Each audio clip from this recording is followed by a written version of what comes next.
Civils ఫలితాల్లో తెలుగు విద్యార్థులు సత్తా చాటారు. ఆదిలాబాద్కు చెందినటువంటి Sai Chaitanya Jadhav all India 68th rank పొందారు. ప్రస్తుతం మనతో పాటు సాయి చైతన్య జాదవ్ ఉన్నారు, వారితో మాట్లాడదాం. ముందే కంగ్రాచులేషన్స్. మొదట రిజల్ట్ రాగానే 68th ర్యాంక్ రాగానే మీ ఫీలింగ్ ఏంటి, ఎలా ఫీల్ అయ్యారు? ఫస్ట్ అయితే రియల్లీ షాకింగ్ అనిపించిందండి. 68th ర్యాంక్ సెకండ్ పేజ్లోనే నా పేరు చూడడం అనేది it is a dream for many. First పేజ్లో కానీ సెకండ్ పేజ్లో కానీ ఆల్ ఇండియా ర్యాంక్ 100 లోపల 2 డిజిట్లో ర్యాంక్ రావాలనేది చాలామంది డ్రీమ్ అని చెప్పొచ్చు. అది చూసినప్పుడు షాక్ అనిపించింది. ఫేక్ పీడిఎఫ్ ఏమో అనుకున్నాను నేను, కానీ తర్వాత ఆనందంగా అనిపించింది. మా ఫ్రెండ్స్ ఎవరైతే ఉన్నారో వాళ్ళు కూడా చెప్పారు ఇది కరెక్ట్ పీడిఎఫ్, ఇదే రిజల్ట్ అని అన్నప్పుడు నాకు ఆనందంగా అనిపించింది. ఎన్ని సంవత్సరాల నుంచి మీరు దీనికి ప్రిపేర్ అవుతున్నారు? ఎన్ని అటెంప్ట్స్ చేశారు ఇప్పటి వరకు? నేను 6 years నుంచి ప్రిపేర్ అవుతున్నానండి. ఫస్ట్ అటెంప్ట్లో ప్రిలిమ్స్ పోయింది, సెకండ్ అటెంప్ట్లో మెయిన్స్ పోయింది, మూడో అటెంప్ట్లో ఇంటర్వ్యూ పోయింది, మళ్ళీ 4th అటెంప్ట్లో మళ్ళీ ఇంటర్వ్యూ పోయింది, 5th అటెంప్ట్లో మళ్ళీ మెయిన్స్ పోయింది, ఇప్పుడు 6వ అటెంప్ట్లో ర్యాంక్ వచ్చిందండి. కానీ 5వ అటెంప్ట్లో నేను వేరే ఎగ్జామ్ రాశాను, Indian forest service. Same prelims same ఉంటుంది, మెయిన్స్ డిఫరెంట్ ఉంటుంది దానికి. సో దాంట్లో నాకు ర్యాంక్ వచ్చిందండి. సివిల్ సర్వెంట్ కావాలంటే ఒక కఠోర దీక్ష చేయాలి. అసలు మీరు ఇటు సైడ్ రావడం గల కారణాలు ఏంటి, ఇన్స్పిరేషన్ ఏంటి? ఇన్స్పిరేషన్ అంటే చాలా విధాలుగా అని చెప్పొచ్చండి. చిన్నప్పుడు ఎప్పుడైతే నేను ఈనాడు డిస్ట్రిక్ట్ ఎడిషన్లో చూసినప్పుడు చదివినప్పుడు ఐఏపీఎస్ ఆఫీసర్ కానీ ఐఏఎస్ ఆఫీసర్ కానీ ఆదిలాబాద్ డిస్ట్రిక్ట్లో ఇలా చేస్తున్నారు, వర్క్ చేస్తున్నారు, మనం కూడా ఏదో ఒక రోజు మనం చేస్తామని అక్కడ నుంచి ఇన్స్పిరేషన్ ఒకటి. నా స్కూల్లో ఉన్నప్పుడు కూడా చాలామంది ఐఏఎస్ ఆఫీసర్స్ వాళ్ళు వచ్చేటోళ్ళు, వాళ్ళు కూడా మా స్కూల్లో స్టేజ్ మీద మాట్లాడినప్పుడు నేను కూడా ఏదో ఒక రోజు వెళ్ళి ఐఏఎస్ ఆఫీసర్ వచ్చి ఇక్కడ గెస్ట్ లెక్చర్గా వచ్చి నేను చెప్దామని అనిపించింది.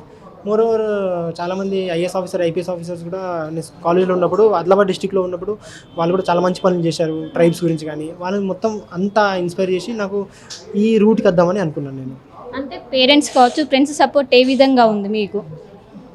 పేరెంట్స్ అయితే ఎప్పటికప్పుడు సపోర్ట్ చేస్తూనే ఉన్నారండి. ఫస్ట్ అటెంప్ట్ నుంచి లాస్ట్ అటెంప్ట్ వరకు. ఇంకా నెక్స్ట్ అటెంప్ట్ కూడా వాళ్ళు ఫ్రీడమ్ ఇచ్చేశారు. పక్కా రాయు, ఈసారి రాకుంటే ఏం కాదు, నెక్స్ట్ టైం అయితే వస్తుంది కానీ అనుకున్నారు.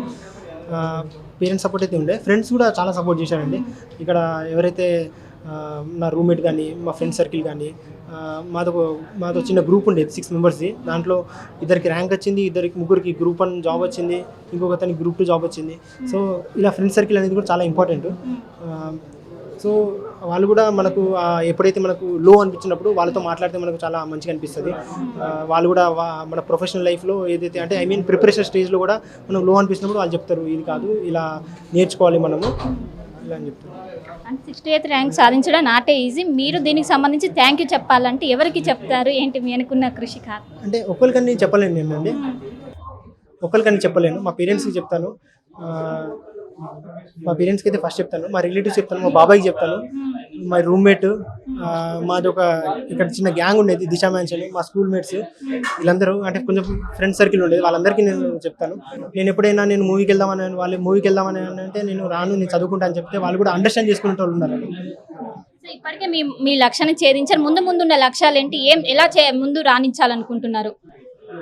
ఇప్పటికైతే ఒకటైతే అచీవ్ అయిందండి. దీని తర్వాత ఏమైనా గవర్నెన్స్లో కానీ, ట్రైబల్ డెవలప్మెంట్ కానీ, రూరల్ డెవలప్మెంట్లో కానీ, ఎడ్యుకేషన్ సెక్టర్లో కానీ, హెల్త్ డిపార్ట్మెంట్లో కానీ ఎక్కడైనా అవకాశం వస్తే దాని మీద వర్క్ చేద్దామని అనుకుంటున్నాను. త్రూ మై ఎక్స్పీరియన్స్ అన్నట్టు, త్రూ మై స్కూలింగ్ కానీ, through my the place where I come from, through my parents కానీ, త్రూ మై ఫ్రెండ్స్ కానీ, వాళ్ళ దగ్గర కూడా చాలా ఇన్స్పిరేషన్ స్టోరీస్ ఉంటాయి, మన చుట్టుపక్కలే ఉంటారు వాళ్ళు కూడా. సివిల్స్ రాణించాలనుకుని ప్రిపేర్ అయ్యే వాళ్ళకు మీరు ఇచ్చే సజెషన్స్ ఏంటి? ఎందుకంటే మీరు ఇప్పటికే చాలా మందికి రోల్ మోడల్గా మారారు, ఏం చెప్తారు? సజెషన్స్ అంటే లెర్న్ ఫ్రమ్ యువర్ ఫెయిల్యూర్స్ అని అంటానండి. డిస్ట్రాక్షన్ తక్కువ పెట్టుకోండి. ఎగ్జామ్ దగ్గర వస్తుంది, ప్రిలిమ్స్ 1 monthలో ఉంది. ఇన్ కేస్ ప్రిపేర్ అవ్వాలనుకుంటే ఈ అటెంప్ట్ ఇవ్వాలనుకుంటే ఇప్పుడు ప్రిపేర్ అయిపోండి. నెక్స్ట్ మెయిన్స్ వస్తుంది, దాన్ని కూడా వెల్ ప్రిపేర్డ్గా ఉండండి. ఎవరికైతే ర్యాంక్స్ రాలేదో, నాతో పాటు ఎవరైతే ఇంటర్వ్యూ ఇచ్చారో వాళ్ళకి ర్యాంక్స్ రాలేదో వాళ్ళకి ఏమంటారంటే బాధపడకండి, I was in the same place 4 times. So ఏం కాదు, నెక్స్ట్ ఇయర్ వచ్చేస్తుంది అలా అని అనుకుంటున్నాను. సో ఆల్ ఇండియాలో 68th ర్యాంక్ సాధించడం చాలా గర్వంగా ఉంది. అది ఆదిలాబాద్ జిల్లాకు చెందినటువంటి డాడీ ఒక కానిస్టేబుల్, కానీ దాదాపు 4 సార్లు అటెంప్ట్ చేసిన ఈసారి చివరి ప్రయత్నంలో సక్సెస్ అయ్యా. దీని వెనక అమ్మా నాన్నల కృషితో పాటు ఫ్రెండ్స్ కృషి కూడా ఉంది. దీనికి అందరూ కూడా సహకరించారంటూ ఒకవైపు 68th ర్యాంకర్ అయినటువంటి సాయి చైతన్య జాదవ్ ప్రస్తుతం మనతో పాటు చెప్తున్నారు. కెమెరా వేణుతో కలిసి శిల్ప RTV హైదరాబాద్. మరిన్ని వీడియోస్ కోసం ఛానల్ ని సబ్స్క్రైబ్ చేయండి. లేటెస్ట్ అప్డేట్స్ కోసం వాట్సాప్ ఛానల్ ని ఫాలో అవ్వండి. ఆ లింక్ డిస్క్రిప్షన్ లో ఉంది.